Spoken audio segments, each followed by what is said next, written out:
และวันอาทิตย์อาตมาภาพพระครูโคสิทธิ์ปาริยัตยาภรณ์เจ้าคณะตำบลสุเทพเขตหนึ่งเจ้าวาดวัดประแดงมหาวิหารเป็นผู้ดำเนินรายการนี้นำเสนอโดยกองทุนพระเจ้าติโรกราชกองทุนเพื่อการเผยแผ่ธรรมและส่งเสริมการศึกษานำเสนอรายการนี้ซึ่งเราก็มีเนื้อหาสาระเป็นคำสอนเพื่อท่านผู้ฟังได้ฟังกันเพื่อน้อมนำไปพินิจพิจารณานำไปใช้ในชีวิตประจำวันหรือว่าเป็นเครื่องอบรมจิตใจจะให้เราได้มีความลมเย็นความอบอุ่นทางด้านจิตใจอาตมาก็หวังใจอย่างนั้นว่าสิ่งที่เรานำมาฝากเพื่อท่านทั้งหลายได้หูได้ทราบกันก็จะเป็นประโยชน์ทั้งสองฝ่ายโดยเฉพาะอย่างยิ่งในฐานะที่อาตมาภาพเป็น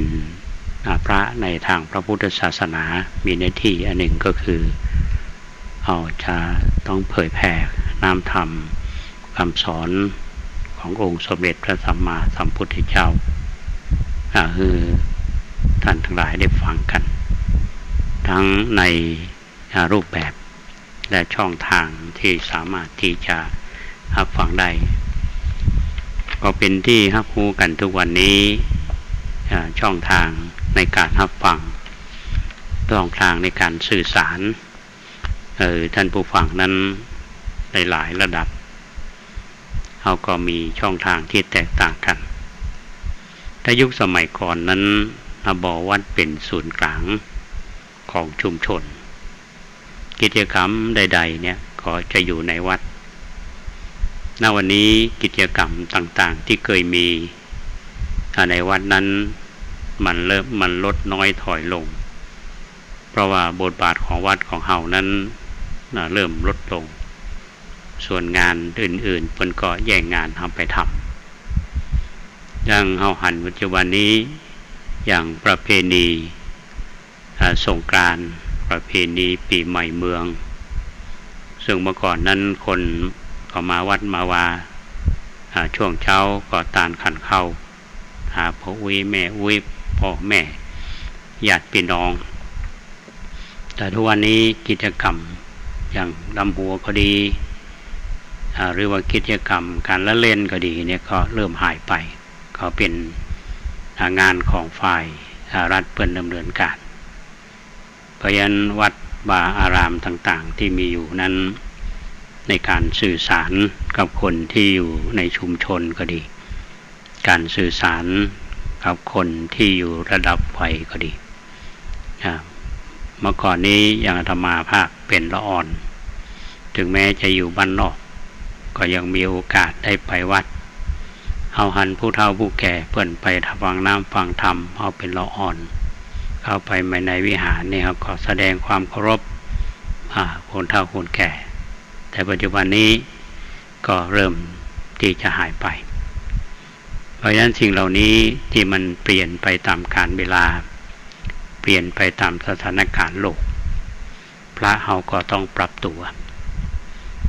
ปัจจุบันนี้พระนำเสนอรูปแบบในการ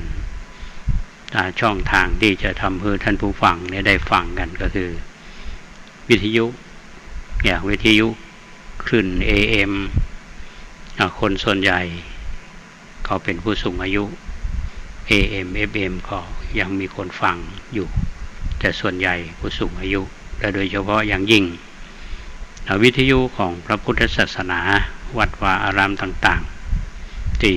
เอาฟังกันแล้วก็ท่านผู้ฟังแต่ละกลุ่มก็มีแฟนเฮาว่าแฟนคลับในพระตนนั้นพระตนนี้ที่ฟังธรรมแล้วก็เพิ่นก็ชวนเฮาทำบุญสร้างบุญสร้างกุศลแล้วส่วนคนกลางคนก็มีอยู่ห้องแต่ถ้าวัยรุ่นนี่ จะมาฟังธรรมก็คงยากเพราะว่าวัยรุ่นสมัยนี้เราต้องยอมรับกันว่าเขามีช่องทางอื่นในการบริโภคข่าวสารอาจจะเป็นความรู้ของความบันเทิงของอันนี้คือเป็นสิ่งที่เปลี่ยนแปลงไปพระเราก็ต้องปรับตัวอย่างมีคนบางคนอาจจะเปิ้นจะว่าทุกเจ้าเฮานี่ก็อยู่ภายกำแพงวัดก็พอละไม่ต้องไปยุ่งอย่างกับชาวบ้านเปิ้นนอกกำแพงวัดนี่เป็นเรื่องของชาวบ้านทุกเจ้าก็อยู่ภายในวัดก็หมายความว่าทุกเจ้าอยู่ภายในวัดในการที่พระเจ้าประสงค์เขาเนี่ยอยู่ในชุมชนทุกเจ้าเขาก็ต้องมีความสัมพันธ์กับชุมชนเพราะการทำงานก็เช่นเดียวกันเขาก็จะต้องมีคำนึงถึงประโยชน์ที่จะเกิดขึ้นในของชุมชนเพราะพระเป็นทรัพยากรบุคคลที่มีค่าแล้วก็ท่านก็ทำงานแล้วก็ญาติโยมที่หันประโยชน์นี้เขาก็ถือว่าเขาได้ประโยชน์ด้วยกันญาติโยมที่ฟังรายการฟังเทศฟังธรรมจากทุกเจ้าถ้าชอบฟังพระธรรมพื้นเมืองท่านก็ฟังพระที่เทศธรรมพื้นเมืองพระที่ชอบการบรรยายก็ฟังแล้วแต่รสนิยมของใครแต่ในที่สุดนั่นก็คือเพื่อนำสาระคือคำสอนไปใช้ที่ในชีวิตประจำวันอาตมาติดตามฟังรายการบันทึกปริยธรรม9ประโยคซึ่งอาจารย์สมหวังแก้วสุขฟองเปิดพร้อมทีมงานเปิดจัดติดตามในเรื่องราวของพระเฮาเนี่ยหลายท่านที่มาออกรายการท่านก็เล่าชีวิตพระเฮาส่วนใหญ่เนี่ยไม่ใช่ลูกท่านหลานเธอไม่ใช่ลูกเศรษฐีมหาเศรษฐีส่วนใหญ่เนี่ยเป็นลูกของชาวไร่ชาวนาเราจะบอกกันณวันนี้ก็คือเป็นเรื่องของ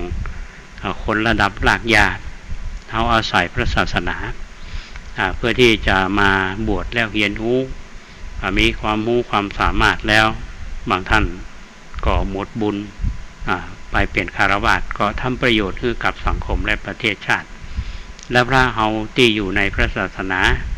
เขาก็ทำประโยชน์เพราะฉะนั้นพระเจ้าประสงค์เขาบทบาทสำคัญนั่นก็คือเรื่องของการเผยแพร่แล้วบทบาทอันหนึ่งก็คือพระที่เขาทำงานด้านปกครองอย่างพระสังฆาธิการเนี่ยก็ทำงานด้านปกครองในระดับวัดก็ดีในระดับตำบลก็ดีระดับอำเภอระดับจังหวัดระดับประเทศซึ่งมีหน้าที่ที่จะต้องทำในกรอบของพระธรรมวินัยก็ดีในกรอบของกฎหมายที่มีอยู่เนี่ยพระเฮาเนี่ยท่านผู้ฟังนอกจากจะมีพระธรรมวินัยเป็นกรอบป้องกันแล้วเนี่ยเขายังมีกฎหมายบ้านเมืองเขาจะหาว่าข่าวสารระยะหลังเนี่ยพระเจ้าประสงค์เฮาเนี่ยจะถูกคนบางกลุ่มซึ่งเราจะหันข่าวว่าระดับของรองสมเด็จก็ดีอย่างก็ดีเนี่ยเขาสามารถที่จะเอาเข้าความผิดได้ถึงแม้ว่าบางรูปบางองค์นี่ต่อสู้ด้วยความใจบริสุทธิ์แต่ในที่สุดนั้นก็เรื่องกฎหมายก็อย่างเป็นข่าว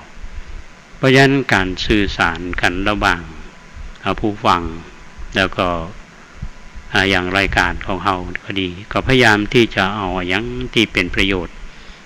คือทำให้เขาฟังแล้วเขาก็ม่วนใจสบายใจฟังแล้วบ่เครียดเพราะฉะนั้นในช่วงนี้เราจะเห็นได้ว่าสถานการณ์ต่างๆที่มันเกิดขึ้นรุมล้อมเราบางคนนี่เครียดเรื่องครอบครัวขอปอมันเรื่องสถานการณ์บ้านเมืองขอปอมันทำให้คนเครียดแล้วก็สิ่งหนึ่งที่ตามมานั่นก็คือเจ้าโทสะโทสักขิเนี่ยมันก็ไม่ใจคนใจคนนั้นมันก็แทนที่จะเป็นไปตามทางอันยุติธรรมมันก็ทำนอกกรอบของศีลธรรมไปพองเขาจะหันได้ว่าคนบางคนนี้เริ่มต้นก็ ดีมีการศึกษาแล้วก็พอไประยะหนึ่งนี่จิตใจคนก็เปลี่ยนในทางที่ลบมีทัศนคติที่ในเชิงลบเมื่อมีทัศนคติที่เชิงลบแล้วพฤติกรรมก็เชิงลบเหมือนกันแล้วเกิดปัญหาในบ้านเมืองเขามากมายแต่นี่มันก็เป็นคำถามว่ายังมีธรรมะข้อใดหรือว่าพุทธธรรมข้อใดที่จะนำมาแก้ปัญหานี้ซึ่งเป็นเรื่องราวที่ท้าทายหลักคำสอนในทางพระพุทธศาสนาหลายท่านอาจจะมองว่าอย่างความเครียดความโกรธเหล่านี้มันเกิดขึ้นกับเราเมื่อหลายวันก่อนเนี่ยอาตมาก็นำเรื่องของความโกรธเนี่ยที่พุทธภาษิตที่เพิ่นบอกว่าโกทังคัตตวาสุขังเสติฆ่าความโกรธได้เนี่ยมันก็จะอยู่เป็นสุขคือจิตใจมันก็จะสงบยิ่งขึ้นทีนี้คนเฮาเนี่ยท่านผู้ฟังเมื่อมีเรื่องเหตุการณ์เหล่านี้เกิดขึ้นเนี่ยบางทีในชีวิตประจำวันก็ดีในสถานการณ์สังคมปัจจุบันนี้ก็ดีเนี่ยเขามีตัวอย่างมากมายทีนี้อาตมาภาพอยากจะนำเสนอในเรื่องราวเขาเรียกว่าบุคคลที่เป็นตัวอย่างตัวอย่างนี้ก็ถ้าเราจะศึกษาดูเนาะเอาแบบฉบับก็เรียกว่าเอาเรื่องสมัยครั้งพุทธกาลมาเนาะคือท่านทั้งหลายได้ฟังก่อนแล้วก็เราก็มาวิเคราะห์ประเด็นสำคัญเพื่อที่จะตอบโจทย์นี้ได้จะได้คนเฮานี้จะมีอันหนึ่งท่านผู้ฟังวิธีคิดของคนถ้าคนคิดลบตื่นเช้ามามันก็ลบหมดแต่ที่ตื่นเช้ามาเราได้ยินเสียงนกฮ้องม่วนหูดูดอกไม้เบ่งบานก็ม่วนหูม่วนอกม่วนใจฟังเสียงเพลงอันม่วนนี่ก็ม่วนแต่ถ้าว่ามาได้ยินเสียงสิ่งตรงกันข้ามอันที่บ่เป็นมงคลเนี่ยมันก็จะเกิดแต่เพิ่นก็บอกว่าถ้าหากว่าคนเฮาอยู่ด้วยกันเนี่ยแล้วก็ฝึกถึงแม้ว่าจะอยู่ในสถานการณ์ที่ขับขันนะเพิ่นบอกว่าคือมองส่วนดีอันนี้สำคัญแล้วบอกว่าจะมองจะใดมองส่วนดีของคนคนบางคนมันหาดีบ่ได้เลยบางคนทำดีก็ขนาดนั้นมันก็เป็นที่ยอมรับเมื่อสมาภาพได้ไปปฏิบัติหน้าที่ตอนนึกถึงสมัยปี2529ทางมหาวิทยาลัยมหาจุฬาลงกรณราชวิทยาลัยเนี่ยเป็นส่งนิสิตปี4ไปปฏิบัติธรรมที่สวนโมกขพารารามอำเภอชัยยาจังหวัดสุราษฎร์ธานีท่านทั้งหลายก็คงจะรู้ว่าที่นี้เป็นที่อยู่ของปราชญ์ก็คือหลวงพ่อพุทธทาสอาตมาพร้อมกับบรรดาพระนิสิตทุกชั้นปีทุกคณะของมหาจุฬาสมัยนั้นต้องนั่งรถไฟเนาะไปที่อำเภอชัยยาไปฟังการบรรยายของหลวงพ่อพุทธทาสแล้วก็เราก็ไปศึกษาวิธีการทำงานวิธีการเผยแผ่ของท่านซึ่งเป็นครั้งแรกของอาตมาภาพเนี่ยได้ประสบการณ์เพิ่นมีการลงอุโบสถท่านผู้ฟังลงอุโบสถการนับภิกษุเนี่ยซึ่งเป็นครั้งแรกในชีวิตที่เฮาปะอุโบสถของวัดสวนโมกของหลวงพ่อพุทธทาสเนี่ยเพิ่นกำหนดแนวเขตของป่าไว้บ่มีโรงอุโบสถบ่มีโบสถ์100 ล้านพันล้านบ่มีนะยึดเป็นธรรมชาติแต่เวลานับภิกษุเนี่ยเพิ่นจะเอาธูปเนาะก็ประมาณเอาไว้กำธูปเนี่ยสมมติว่าพระมีอยู่สัก100นึงก็100ก้านพอตัวเจ้าตัวไหนเข้าไปก็หยิบไปก้านหนึ่งแต่ละตนนี่ก็หยิบเข้าไปนะแล้วคนที่มาทีหลังเนี่ยก็หยิบไปคนละก้าน แล้วก็จะหูหนอว่าทูบเหลือกี่การเป็นการนับภิกษุแต่ที่สำคัญเนี่ยเราไปปะอันหนึ่งคำกรณหลวงพ่อเปิ้นเขียนอยู่หรือว่าเขาจะหันทั่วไปในเอกสารหนังสือก็ดีที่หลวงพ่อพุทธทาสเปิ้นเขียนว่ามองแต่ดีเถิดเนี่ยเปิ้นเขียนไว้ท่านผู้ฟังว่าเขามีส่วนเลวบ้างช่างหัวเขาจงเลือกเอาส่วนที่ดีเขามีอยู่เป็นประโยชน์โลกบ้างอย่างน่าดูส่วนที่ชั่วอย่าไปรู้ของเขาเลยจะหาคนดีๆโดยส่วนเดียวอย่ามัวเที่ยวค้นหาสหายเอ๋ยเหมือนเที่ยวหาหนวดเต่าตายเปล่าเลยฝึกให้เคยมองแต่ดีมีคุณจริงหลวงพ่อพุทธทาสเปิ้นจวนโมเฮามองแต่ดีเนี่ยท่านผู้ฟังกันมองสิ่งที่ดีๆเนี่ยก็น่าว่ายากละนะครับแต่ยิ่งกันมองหันความดีของคนอื่นก็ยิ่งยากเข้าไปแถมเพราะการจัดการเรื่องความโกรธก็ดีด้วยการพิจารณาส่วนดีของคนอื่นนี่ก็เป็นวิธีการที่เราทำได้ก็จะเล่าเรื่องของนางอุตรานางอุตราซึ่งได้รับการประทุษร้ายแต่ว่ามองส่วนดีของนางสิริมาก็เฮืออภัยบ่ถือโทษจนสามารถเปลี่ยนมิตรให้เป็นศัตรูเรามาติดตามว่าเปลี่ยนมิตรให้เป็นศัตรูอย่างไรการจัดการความโกรธก็คนที่อยู่รอบข้างนั้นเขาเปิ้นเยอะจะได้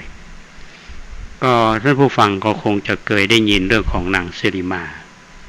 สิริมานี่เป็นท้าวจะบอกว่าเป็นนักขระโสเพณีโสเพณีนี่ก็คือเรียกว่าแม่หญิงจันสูงคนที่จะมาใช้บริการเนี่ยก็ต้องเป็นคนที่มีฐานะ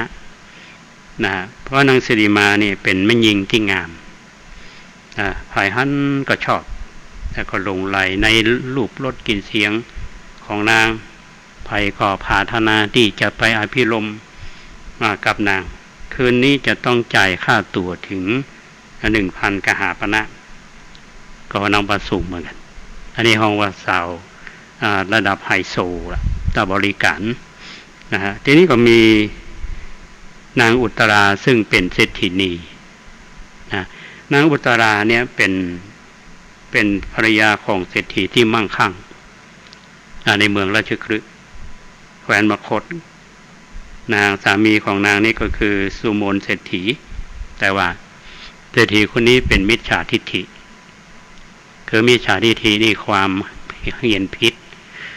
แต่ตรงกันข้ามกับสัมมาทิฏฐิแต่นางอุตราเนี่ยมีจิตใจที่มั่นคงก็เลื่อมใส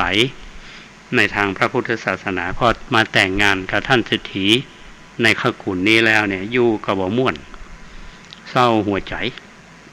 อยู่ไปอย่างใดก็บ่มีความสุขก็อย่างเพราะว่าอยู่ในครอบครัวที่เป็นมิจฉาทิฏฐิเนี่ยนะครับก็จึงส่งคนไปนำปัญหาเหล่านี้ไปรายงานให้เศรษฐีที่เป็นพ่อซึ่งเล่าให้ฟังแล้วก็บอกว่าจะขอทุนสักก้อนหนึ่งมาทำบุญเนาะก็มาเพื่อบำเพ็ญกุศลนางก็ได้ทรัพย์มาเอามาแล้วมาเยี่ยอย่างท่านผู้ฟังก็คือมาจ้างนางสิริมานะช่วงที่นางกำหนดเวลาที่จะทำบุญนี่เอาไว้15 วันไม่ใช่กักตัว15 วันนะอันนี้หมู่เฮาก็จ้างนางสิริมาเนี่ยคือมาทำหน้าที่เป็นภรรยาแทนตัวเก่าซึ่งสามีนี่ขออนุญาตคือนางอุตราเนี่ยทำอุตราก็ไปนิมนต์พระพุทธเจ้าเฮาพร้อมบรรดาพระภิกษุสงฆ์มารับอาหารบิณฑบาตในเฮือนของนางเนี่ยตลอด15 วันทำไมเขาว่าใส่บาตรทุกวันนะ นะพระพุทธองค์ท่านทรงก่อทรงกรุณาคือความอนุเคราะห์คือบรรดาพระภิกษุสงฆ์เนี่ยมาทำภัตกิจเขาเรียกว่าฉลองศรัทธานางอุตรานางอุตราซึ่งเป็นมหาอุบาสิกาเนาะมหาอุบาสิกาแล้วก็พระพุทธองค์ก็ได้แสดงธรรมให้ฟังทุกวันทีนี้ถึงวันที่14เศรษฐีก็หันนางอุตราเนี่ยพร้อมทั้งบ่าวไพร่นี่ง่วนในการเตรียมอาหารมีความวุ่นวายก็นึกขันในใจว่าถ้าว่ากรรมบ้านเฮาก็บอกเมียเฮานี่มันหาเรื่องว่าอยู่ดีๆบ่ชอบอยู่ในเฮือนสบายก็บ่ชอบหาเรื่องวุ่นวายมาส่วนนางอุตรานี่ก็มีความคิดว่ามีอันสามีเฮานี่มันประมาทมัวเมาในชีวิตมัวแต่รอกินบุญเก่าถ้ากินบุญเก่าอยู่เนี่ยก็ถึงแม้ว่าตัวเก่านี่จะร่ำรวยบ่ได้ทำบุญทำกุศลบ่ได้สร้างบุญสร้างกุศลนางก็ไข้หัวในความซื่อบื้อเนาะของผัวว่าอันเถอะนะทีนี้นางสิริมาเนี่ยยืนอยู่ข้างๆท่านเศรษฐีผู้เป็นสามีเนี่ยก็เกิดว่านางอุตราเนี่ยไข้หัวย่อเนาะก็ยังไงเกิดความหึงหวงเพราะโคดกับนางอุตราจนลืมไปว่าตนเนี่ยคิดว่าตัวเก่าเป็นเมียนะจริงๆแล้วเป็นโสเภณีนะที่นางอุตราเนี่ยจ้างมาก็ขุนพลันลงไปในเฮือนไปในครัวเนาะก็เปียทัพพีเมืองห้องตักน้ำมันใส่กระทะหรือว่าหม้อขางเนี่ยตีกำลังเดือดพล่านเนี่ยเทหดนางอุตราที่หัวลงไปทั่วตัวเลยแต่อย่างเกิดขึ้นท่านผู้ฟังปรากฏว่าอำนาจของความเมตตาที่นางอุตรามีต่อนางสิริมาเนี่ยทำให้นางเนี่ยบ่ได้มีความโกรธเคืองอะไรยังนะก็นึกถึงคุณของนางสิริมาที่ว่ายอมมาทำหน้าที่เป็นเมียชั่วคราวคือผัวตัวเก่านางอุตราก็คือโอกาสได้สร้างบุญสร้างกุศลสมความตั้งใจเหตุที่น้ำมันหดลงบนหัวของนางอุตราเนี่ยมันเย็นเหมือนกับน้ำหอมที่ฉลมผิวแม่สาวใจที่อยู่ในเหตุการณ์เนี่ยก็ป้ากันโคตรเนาะก็จะประทุษร้ายนางสิริมานางสิริมาเนี่ยก็บัดตันทำร้ายนางอุตราก็ห้ามไว้บ่ฮือไปเนี่ยอย่างคือกับนางสิริมาเธอคิดว่าเป็นเหมือนกับเปื้อนที่หักเนี่ยท่านผู้ฟังก็เป็นเหตุที่นางสิริมาเนี่ยได้สตินะครับสำนึกเกิดความฮักความเคารพยำเกรงในนางอุตราก็มาก้มกราบแทบเท้าเพื่อขออภัยนางอุตราก็ให้อภัยแล้วก็ชวนคือนางสิริมาร่วมบุญกุศลกันแล้วก็ได้ฟังพระธรรมเทศนาจากพระบรมศาสดาอย่าเดินระวังลองนึกดูนะว่าถ้าเป็นเฮานี่จริงๆได้กว่านะเนาะโหดเอาน้ำมันมาโหดทำนะโหดแล้วเนี่ยมันแทนที่มันจะฮ้อนมันกับเย็นนะเย็นเพราะอำนาจของความเมตตาของนางอุตราบรรพุเมื่อเจ้าเนี่ยนางอุตรากับนางสิริมาก็มีโอกาสได้ฟังธรรมจากองค์สมเด็จพระสัมมาสัมพุทธเจ้าโดยพุทธองค์ก็ได้ตรัสคาถาว่าบุคคลที่พึงชนะความโกรธด้วยความบ่โกรธบุคคลพึงชนะความชั่วด้วยความดีบุคคลพึงชนะความตระหนี่ด้วยความเสียสละบุคคลพึงชนะคำอู้ที่พล่อยๆด้วยคำสัตย์พระพุทธองค์ก็ได้ทรงแสดงพระธรรมเทศนาให้กับนางสิริมากับแม่หญิงที่เป็นคนใช้ของนางอุตราเนี่ย ทั้งหมดทั้งมวลได้บรรลุโสดาบันเป็นพระอริยบุคคลส่วนนางอุตรานั้นมีความชำนาญเชี่ยวชาญเรื่องของสมาบัติเป็นพิเศษ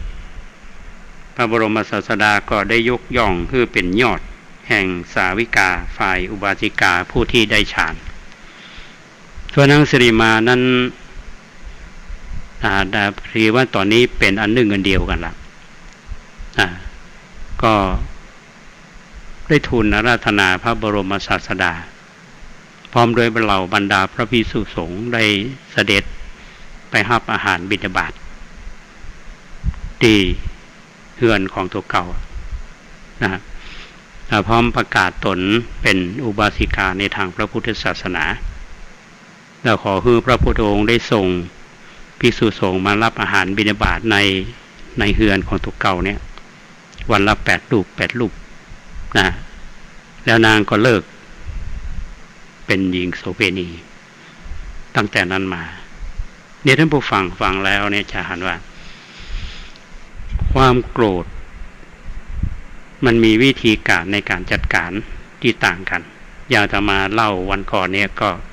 การจัดการความโกรธก็ไปทำอย่างคือนางสามาวดีอันนั้นก็ด้วยการแผ่เมตตานะทีนี้อย่างวันนี้นางอุตรานะคือนางเป็นอุบาสิกาเป็นผู้ที่มีความเคารพนับถือในทางพระพุทธศาสนาศรัทธาในตัวขององค์สมเด็จพระสัมมาสัมพุทธเจ้าถึงแม้ว่าสามีน่าจะเป็นมิจฉาทิฏฐิแต่เขาก็ให้โอกาสวิธีคิดของนางนั่นก็คือว่าอยากจะนิมนต์พระพุทธเจ้ามาแสดงธรรมมาทำบุญมาตักบาตรได้โอกาสแล้วก็จ้างนางสิริมาเนี่ยท่านผู้ฟังมาเป็นเมียชั่วคราววันเถอะเนาะค่าจ้างก็คงงามพ้องครับนะทีนี้ธรรมชาติของคนเนี่ยมันมีความหึงความหวงบางทีก็ลืมคิงไปคิดว่าตัวเก่านี่เป็นเมียที่ถูกต้องตามกฎหมายนั่นเนี่ยก็ถึงเหตุการณ์อย่างที่เราเพราะว่าแต่นางอุตราเนี่ยในฐานะที่เป็นอุบาสิกาเป็นผู้ที่มีจิตใจที่มั่นคงก็แผ่เมตตาให้นางสิริมาอยู่แล้วมีโอกาสได้ฟังธรรมจากพระพุทธเจ้าก็ทำให้ได้เปลี่ยนวิธีคิดเกิดใจลิงน้อมมาทางการน้อมธรรมคำสอนที่สำคัญนั้นในเนื้อหาของพระธรรมเทศนาที่องค์สมเด็จพระสัมมาสัมพุทธเจ้าท่านได้ตรัสไว้กับนางอุตราและก็นางสิริมาเนี่ยบุคคลพึงชนะความโกรธด้วยความไม่โกรธแต่นำสู่วิธีปฏิบัติเนี่ยยากท่านผู้ฟังคนบอกโกรธนี่แสดงว่าเป็นพระโสดาบันนะ อันนี้มันโกรธถึงวันนี้ไม่เป็นโสดาบัน โกรธยังเป็นปุถุชนอยู่ทีนี้ที่บอกว่าพึงชนะความชั่วด้วยความดีเหมือนกับที่เราพยายามทำกันเนี่ยทำความดีบางทีเราทำความดีด้วยจิตใจบริสุทธิ์แต่คนอื่นก็มีวิธีคิดว่าอันนี้มันสร้างภาพก็มีแต่บางคนก็ไปโคตรเพื่อนหรอกเขาไม่ต้องโคตรเพื่อนจริงๆบางอย่างมันก็สร้างภาพแต่สร้างภาพที่ดีเนี่ยสร้างมันไม่เสียหายเนาะมันดีกว่าสร้างภาพชั่วสร้างภาพชั่วต่อสื่อก็นำเสนอชั่วๆแบบนั้นเพียงใจขายข่าวไม่ได้ทำหน้าที่สื่อที่ดีอย่างพึงชนะความตระหนี่ด้วยความเสียสละอันนี้อุบาสกอุบาสิกาทั้งหลายที่ได้ทำบุญมันได้เสียสละอย่างคนเขาจะทำบุญกรรมเนี่ยดันบุฟังอย่างคนทุกข์คนจนเนาะหาเจ้ากินค่ำแรงงานวันได้300บางคนก็450บางคนก็700ในจากหาก้ากับข้าวในก้าน้ำมันรถน้ำมันแปลงในจากก้าซื้อATK อย่างถึงวันเนี่ยนะน้ำมันรถกับแปลง ก็เหลือบ่กี่บาททีนี้คนเฮามันก็สอนทำสะสมเงินเนี่ยนะหาเนี่ยมาก็ด้วยความบริสุทธิ์ที่ขันบริหารได้ก็คือคนจะต้องรู้จักการบริหารเงินถ้าเข้าใจถึงแม้ว่าเขาก็สิ่งหนึ่งที่บาละในการทำบุญที่จะทำอาหารในชีวิตจิตประจำวันเนี่ยอย่างพี่น้องไทยใหญ่เอาส่วนใหญ่เนี่ยวันพระนี่เขาจะหยุดงานแล้วเขาจะไปทำบุญ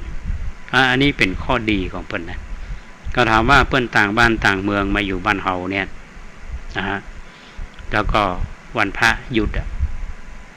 หยุดแล้วไปทำบุญพาลูกพาเต้าไปทำบุญ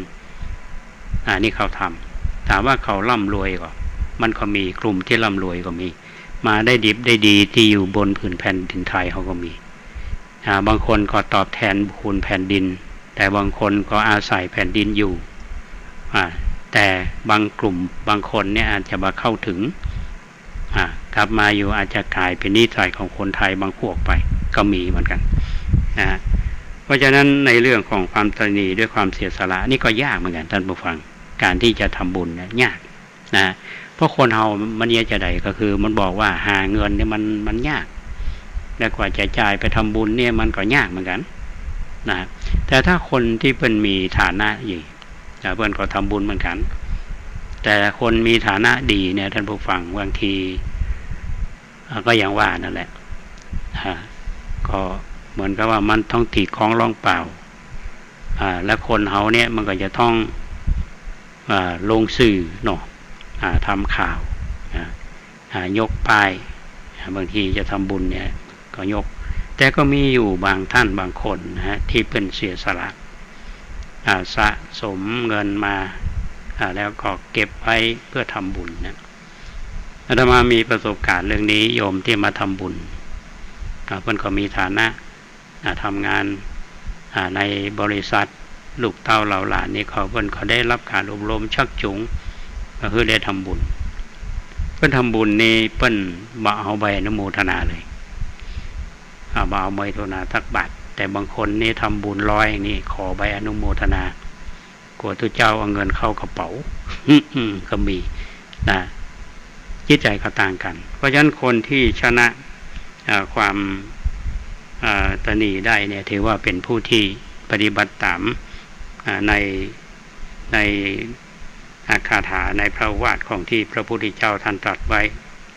ถามข้อหนึ่งก็คือพึงชนะคำพูดพล่อยๆด้วยคำสัตย์ก็คือมันมีสาระนะคนนะคำกล่าวตูก็มีปั่นน้ำให้เป็นตัวก็มีแต่ความจริงนะแล้วที่เขาบอกว่าความจริงเป็นสิ่งที่ไม่ตายแต่บางคนบอกว่าคนความจริง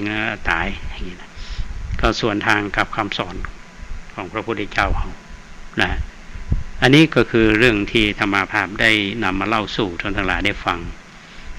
ว่าวิธีคิดมองคนในแง่ดีที่หลวงพ่อพุทธทาสท่านว่านั้นมองในส่วนที่ดีเขามีอยู่สิ่งที่ชั่วอย่าไปรู้ของเขาเลยในทางปฏิบัติเขาทำยากแต่ว่าเขาก็จะต้องมีจิตใจ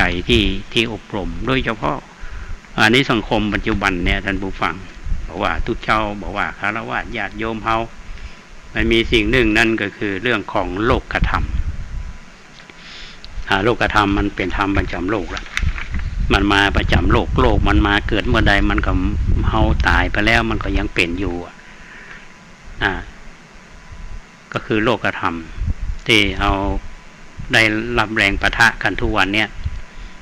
มียศเสื่อมยศมีลาภเสื่อมลาภนินทาสรรเสริญสุขทุกข์เนี่ยที่เราอยู่กับเราทุกวันทำดีเขาก็ว่าถ้าคนทำดีแล้วน้อยใจแล้วก็เลิกในการทำคุณงามความดีเนี่ยแสดงว่าเขาการความชั่วกับการคนชั่วก็ต้องยืนหยัดเหมือนกับคนที่เพิ่นทำมาที่เขาเรียนรู้อย่างพระเฮาเนี่ยก็ต้องไปศึกษาเรียนรู้วิธีการทำงานของครูบาเจ้าศรีวิชัยที่เพิ่นเป็นนักบุญแห่งล้านนาไทยเนี่ย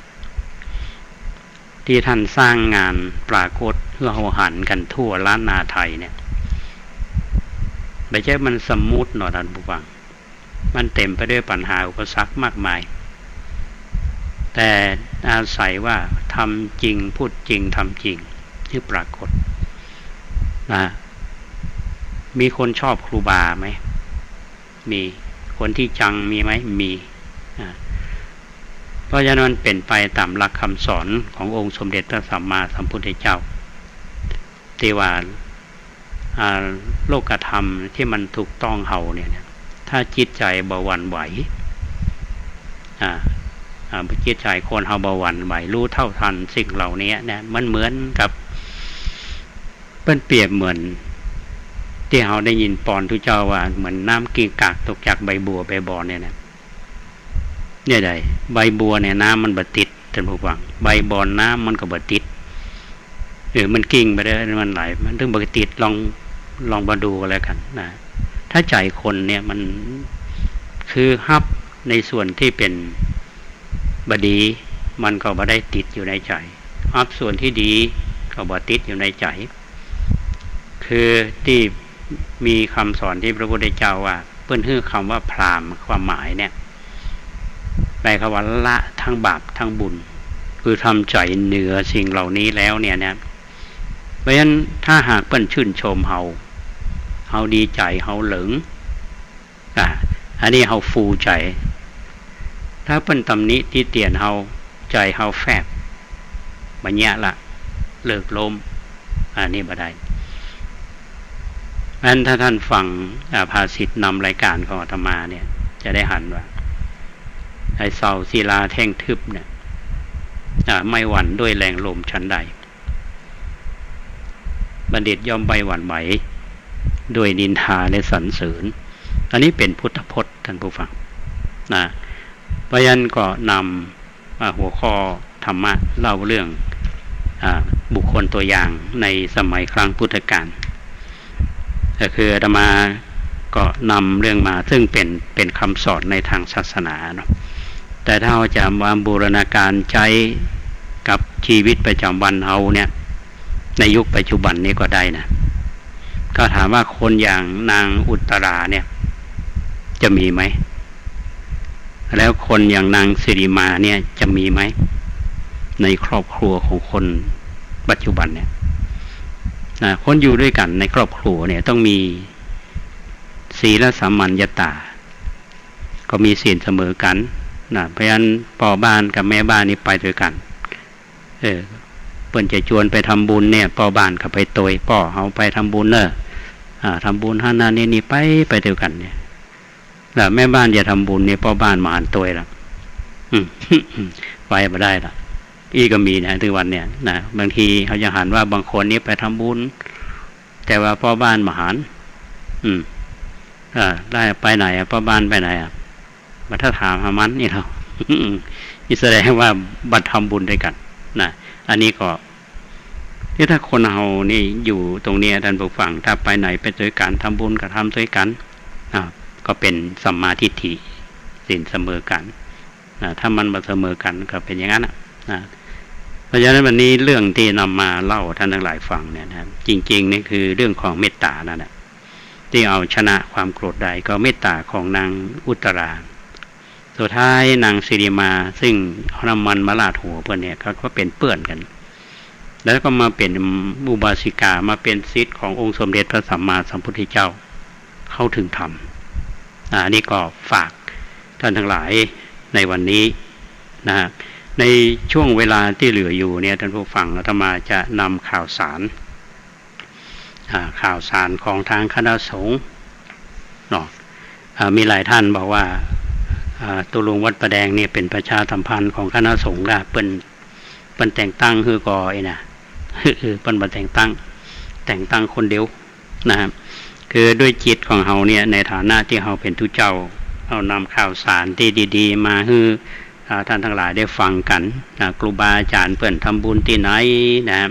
หรือมีกิจกรรมของคณะสงฆ์ที่ไหนเนี่ยเฮาก็นำมาบอกมากล่าวบางคนโทรมาบอกโอ้ต้องขอบคุณหลวงพ่อบางคนห้องหลวงพ่อ บางคนบอกตุลุงได้ยินข่าวจากรายการจากวิทยุ92.25นะอันนี้ก็มีข่าวอันที่ผ่านไปเมื่อกี้วันเนี่ยคือวันที่6 เมษายนที่ผ่านมานี่เป็นวันจักรีเนาะเอาเวลาบ่ายโมงที่พระวิหารหลวงวัดสวนดอกพระเดชพระคุณท่านเจ้าคุณพระเทพปริยัติเจ้าคณะจังหวัดเชียงใหม่เนี่ยได้มอบหมายคือ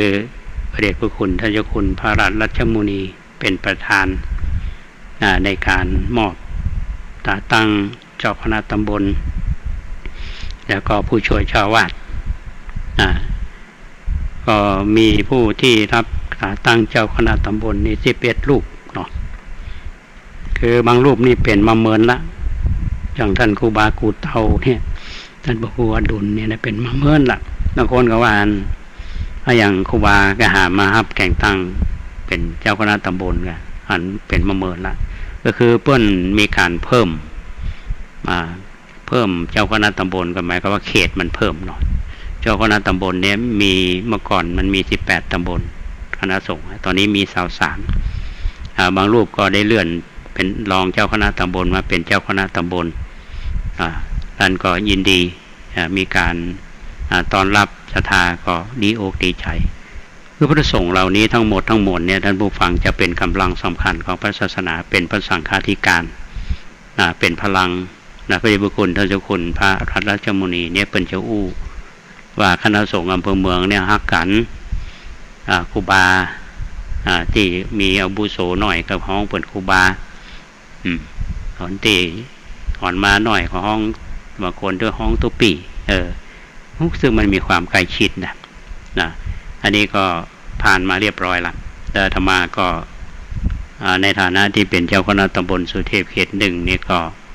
ไปเป็นฮือชยันโตมีท่านพระครูรัตนสุตตสุนทรเป็นประธานชยันโตวันนั้นก็ดีอกดีใจเนาะที่น้องๆหลายคนนะที่ได้เป็นเจ้าคณะหลายรูปได้เป็นเจ้าคณะตำบลแล้วก็เป็นคนที่มีความรู้ความสามารถได้เป็นพลังในการทำงานของคณะสงฆ์อำเภอเมืองเขานี่ก็แสดงความยินดีกับทุกท่านตัวอันที่6เนาะทีนี้วันที่10เนี่ยท่านผู้ฟังวันที่10นี่ก็วันพุธเนี่ยเนาะเมษายน2565เวลาตั้งแต่ 9:29 นาทีมีสวดสะเดาะเคราะห์ 10:09 นาทีเจริญพุทธมนต์สืบชะตาในงานประจำปีรำลึกบรรพชนผู้สร้างวัดและก็ครบรอบ21 ปีที่พระเดชพระคุณท่านเจ้าคุณพระธรรมเสนาบดีรองเจ้าคณะภาค 7เจ้าวาดวัดพระธาตุเจ้าฤาษีเทพได้ผู้เป็นประธานฟื้นฟูวัดโลกมุลีแล้วก็จะได้ทำบุญในโอกาสเดียวกันทำบุญอายุวัฒนมงคล56 ปี36 พรรษาของท่านพระครูไพบุญเจตยานุรักษ์คือท่านดร.ดวงคำแสนยอดอาตมาก็ได้รับนิมนต์ไปเป็นกัลยาณมิตรท่านหนึ่งและญาติโยมที่เคยไปทำกิจกรรมร่วมกับท่านก็เชิญพร้อมกันหน่อวันพรุ่งนี้เราก็ว่าเวลา 9 โมงเป็นต้นไปนะฮะแล้วก็วันที่11ท่านผู้ฟังเป็นวันที่ศิษยานุศิษย์คณะสงฆ์วัดศรีโสดาศิษยานุศิษย์เนี่ยได้ร่วมกันจัดทำบุญครบรอบวันเกิดอายุวัฒนมงคลครบ87 ปีที่พระเดชพระคุณท่านเจ้าคุณพระเทพโกศล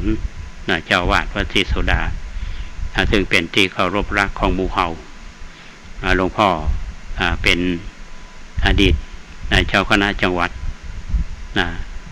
แล้วก็เป็นที่ปรึกษาเจ้าคณะภาค 7เป็นอดีตรองอธิการบดีมหาวิทยาลัยมหาจุฬาลงกรณราชวิทยาลัยวิทยาเขตเชียงใหม่หลวงพ่อมีความเมตตาต่อคณะสงฆ์เขาต่อมหาวิทยาลัยมหาจุฬาเพราะฉะนั้นวันพรุ่งนี้หมู่เฮาท่านทั้งหลายก็ไปร่วมถวายมุทิตาสักการะในพระเดชพระคุณ ปีนี้เปิ้นก็จัดแบบ New Normal นะครับก็มีพระสงฆ์ทรงสมณศักดิ์14รูปไปเจริญพุทธมนต์ในงายุรัตนมงคลของพระเดชพระคุณท่านเจ้าคุณพระเทพโกศลไปร่วมกันวันที่11ช่วงแมลงท่านผู้ฟังวันที่11เนี่ยเวลา5 โมงแมลงที่วัดประสิงห์วรมหาวิหารอำเภอเมืองจังหวัดเชียงใหม่มีงานประเพณีสมโภชประสิงห์ประจำปี 2565 พระเดชพระคุณท่านเจ้าคุณพระเทพสิงหวราจารย์รองเจ้าคณะจังหวัดเชียงใหม่แล้วก็เจ้าวาดวัดประสิงห์วรมหาวิหารประธานจัดงานแล้วก็เปิ้นก็ได้มนต์ตุเจ้าไปเจริญพุทธมนต์สวดมนต์ตันรับทายทานณวิหารหลายคำเหมือนคือพูดง่ายก็คืองานประเพณีปีใหม่นั่นแหละเป็นกิจกรรมที่ทำอันนี้งานที่วัดประสิงห์นะฮะแล้วปีใหม่เนาะท่านผู้ฟังวันที่13 14 15 16 17นะวันที่17นี่ที่ลานอนุสาวรีย์ครูบาจะมีพิธีถวายน้ำสงฆ์พระราชทานอนุสาวรีย์ครูบาเจ้าศรีวิชัยผู้สถาปนาวัดศรีโสดาครบ87 ปีท่านผู้ฟังสังเกตนะอายุหลวงพ่อพระเทพโกศลก็87วัดศรีโสดาสถาปนามาก็ได้87 ปีนะอันนี้ก็ถือว่าเป็นช่วงประเพณีปีใหม่เมืองที่ลานอนุสาวรีย์วันนั้นเป็นวันติดตะหนวงวันที่17 เมษายนก็มีพิธีในการเจริญพุทธมนต์สมโภชน้ำสงฆ์พระราชทานเจริญชัยมงคลคาถารับจตุปัจจัยทายธรรมในโอกาสเนื่องในโอกาสสมเด็จพระกนิษฐาธิราชเจ้ากรมสมเด็จพระเทพพรัตนราชสุดาสยามบรมราชกุมารีทรงพระกรุณาโปรดเกล้าพระราชทานผ้าไตรและขอน้ำสงฆ์องค์อนุสาวรีย์ครูบาเจ้าศรีวิชัยก็เป็นที่รับทราบกันหมู่เฮาขอไปร่วมในพิธีนี้ปีที่แล้วบ่ได้จัดท่านผู้ฟังท่านก็นิมนต์ตุเจ้าก็คงเป็นพระผู้ใหญ่และก็พระในตำบลสุเทพเฮาอันนี้เป็นเรื่องราวกิจกรรมที่คณะสงฆ์เพิ่นทำแล้วก็ธรรมาภาพก็นำมาแจ้งข่าวเพื่อท่านทั้งหลายได้รับทราบซึ่งเป็นล้วนแล้วเป็นที่เป็นข่าวดีนะถึงแม้ว่าจะอยู่ในช่วงของ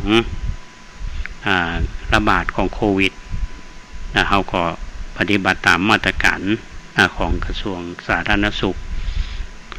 ตามมาตรการที่ทางมหาเถรสมาคมเนี่ยจะเป็นเปิ้นได้มีมติมาแล้วก็คือเพิ่นก็คงจะเบียนมตินี้คือเจ้าคณะจังหวัดทั้ง2ฝ่ายเนาะเจ้าคณะจังหวัดก็จะได้มีหนังสือถึงเจ้าคณะอำเภอเจ้าอำเภอส่งให้เจ้าคณะตำบลส่งให้วัดต่างๆวันนี้ก็เป็นวันที่เก่าละ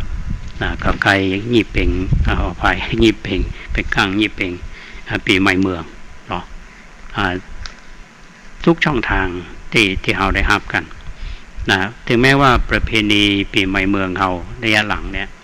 งานประเพณีบางเรื่องบางราวเนี่ยบางอย่างมันทำเป็นส่วนเกินไปมันก็จะปรับไปในอัตโนมัตินะครับกิจกรรมของวัดที่จะจัดก็เหมือนกันท่านผู้ฟังก็เน้นกิจกรรมสำคัญอย่างทำบุญตักบาตรเนี่ย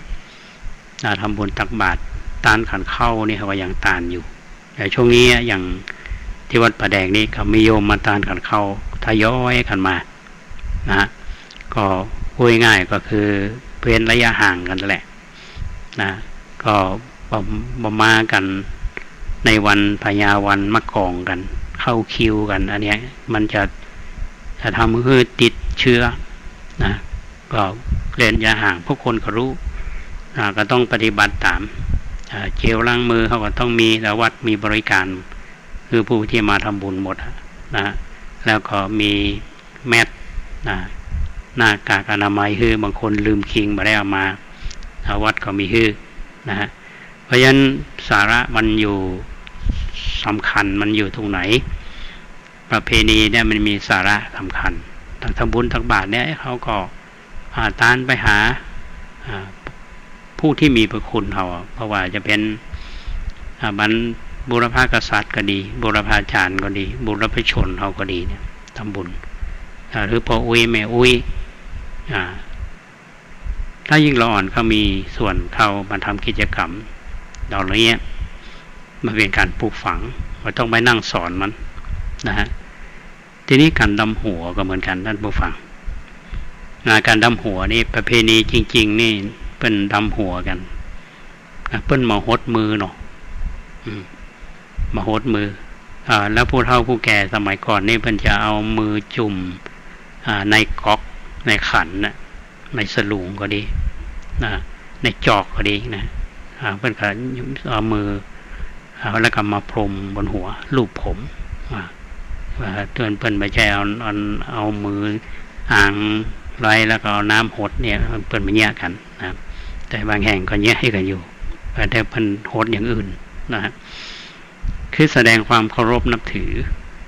อันนี้ถ้าหากว่ามันหายไปโดยรูปแบบมันหายไป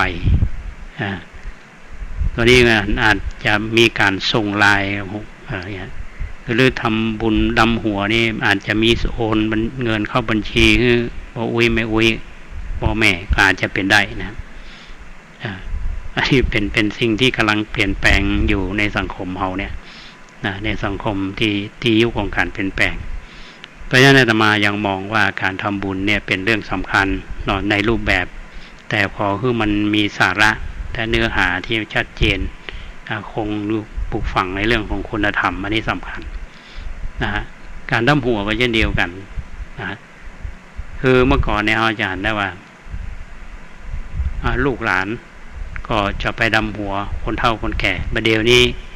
คนเฒ่าคนแก่เนี่ยบ่ฮืออะไรบางคนบ่ได้ฉีดยาเด้อฉีดยาบ่ได้ฉีดยา2 เข็ม3 เข็มมาแล้วถามนะแล้วลูกเต้าก็บ่ได้ลูกเต้าเราหลานจะไปนั่งใกล้ก็บ่ได้นะนี่มันก็คงมีรูปแบบอันอื่นบ่ฮู้อาจจะเอาขันไว้ทางนอก จะมานั่งปั่นปอนต่อหน้านี่ก็ถ้าจะบ่ได้เนาะยิ่งคนเฒ่า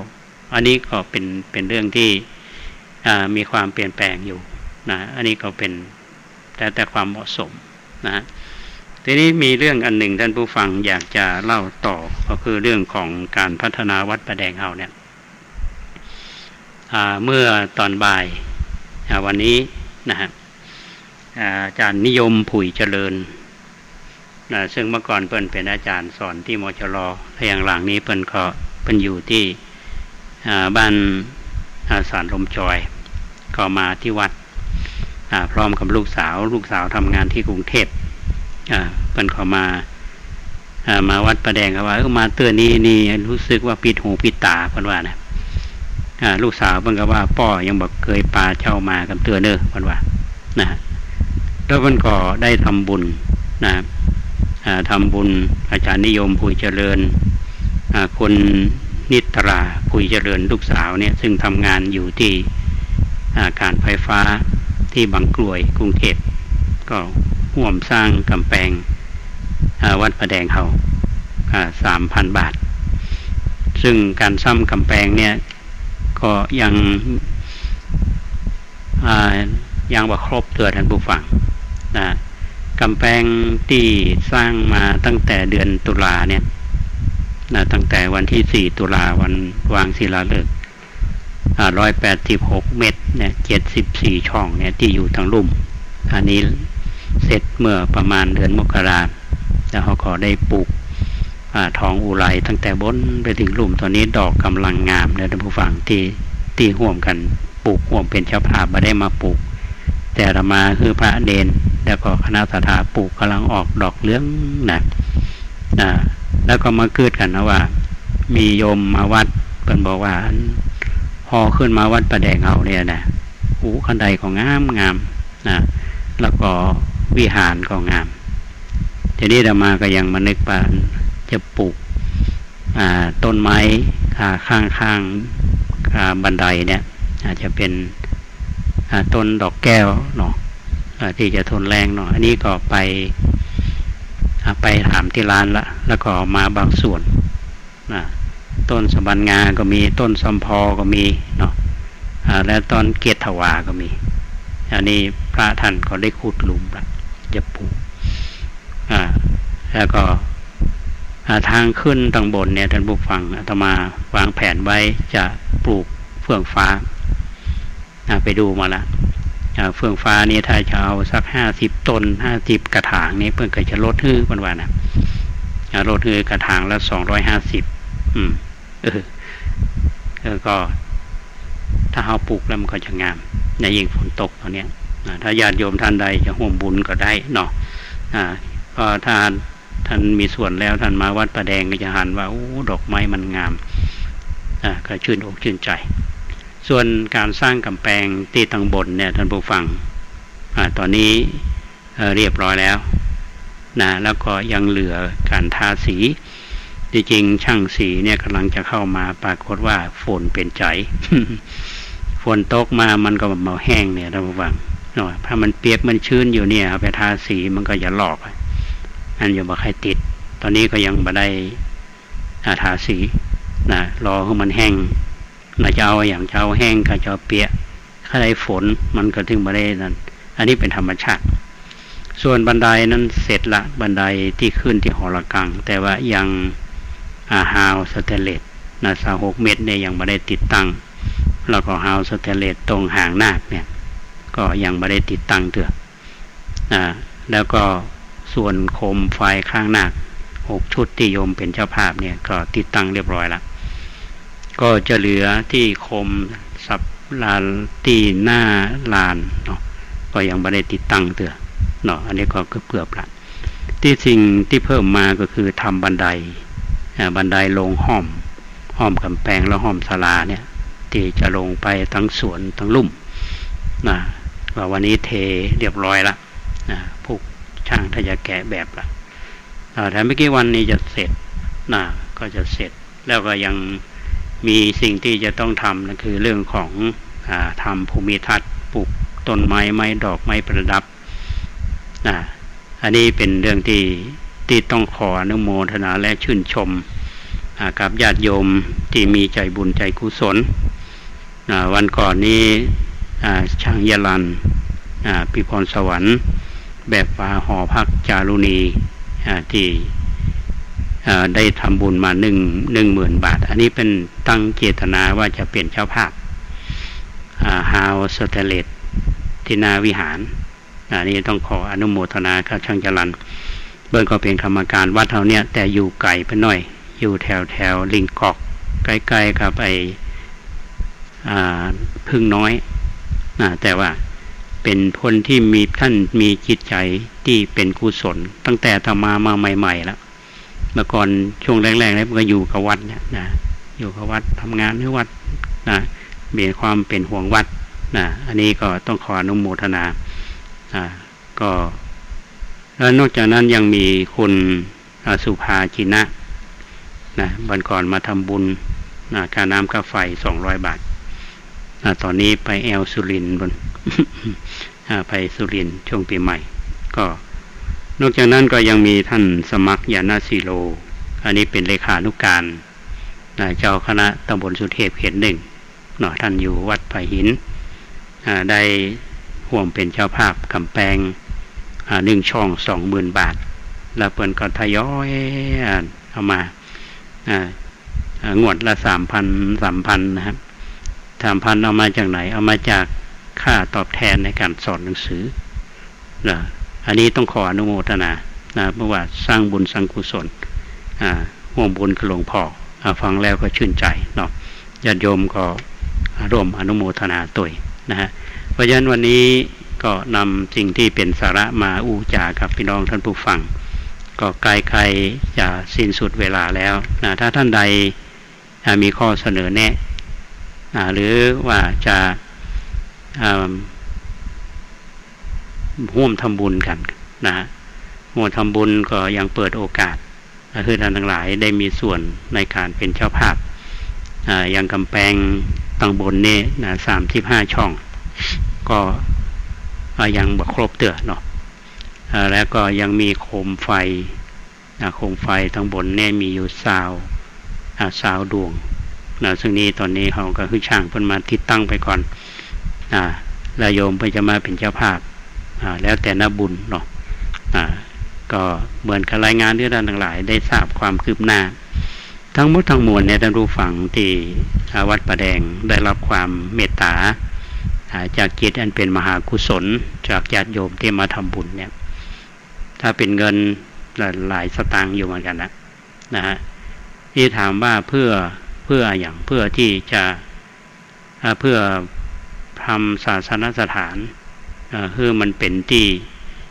เหมาะที่คำว่าอารามเนี่ยอย่างรัตนวนารามวัดประแดงมหาวิหารเนี่ยอารามแปลว่ามาแล้วเป็นที่รื่นรมแห่งใจมาแล้วหันพื้นที่สีเขียวมีภูมิทัศน์ที่มองแล้วก็ทำให้สบายอกสบายใจวัดสะอาดและสงบญาติโยมมาก็จะได้มวลอกมวลใจเพราะฉะนั้นท่านทั้งหลายเนี่ยเป็นผู้สร้างอาตมานี่เป็นผู้ที่นำวัตถุประสงค์ของญาติโยมเนี่ยมาทำมาคือเป็นไปก็ง่ายๆว่าวัดเป็นพระเจ้าของพระครูโคสิทธิ์ปริยัตยาภรณ์นะเป็นของญาติโยมพุทธบริษัททั้งหลายเนี่ยที่ได้ช่วยกันทนุบำรุงอย่างวันพุธนี้อาตมาปนตำแหน่งเจ้าวาดอาตมาก็มีสิทธิ์จะเอาติ้วไปตัวเองก็ถึงมาได้นะก็เป็นของญาติโยมที่ทำนุบำรุงเพื่อพระพุทธศาสนาอยู่ต่อไปเนี่ยตัวเจ้าวาดตนอื่นเพิ่นมาอยู่เพิ่นก็ได้ทำต่ออันนี้มันเป็นสร้างในสมัยก่อนนี้เพิ่นมาสร้างไว้เฮาก็มาสร้างถ้าเฮาสร้างไว้คนที่มาทีหลังเพิ่นก็จะได้สะดวกสบายในการบำเพ็ญศาสนกิจทำวัดน่ะเป็นศูนย์กลางของชุมชนเป็นของหมู่เฮาท่านทั้งหลายอันนี้ก็เป็นเรื่องที่ทุกคนเข้าใจดีแล้วก็ต้องอยู่มีอันหนึ่งที่เราจะต้องทำอะไรก็คือว่าต้องอยู่ท่ามกลางความเปลี่ยนแปลงได้จะใดในเรื่องของภายใต้ของกฎไตรลักษณ์อยู่อย่างใดหึ่มบ่เป็นทุกข์อันนี้เป็นเรื่องสำคัญก็ทุกท่านก็คงทราบดีเรื่องของกฎอนิจจังท่านใดที่จะแลกเปลี่ยนความคิดเห็นปันใดนี้ก็ใจหมายเลขเดิมท่านผู้ฟัง0818815692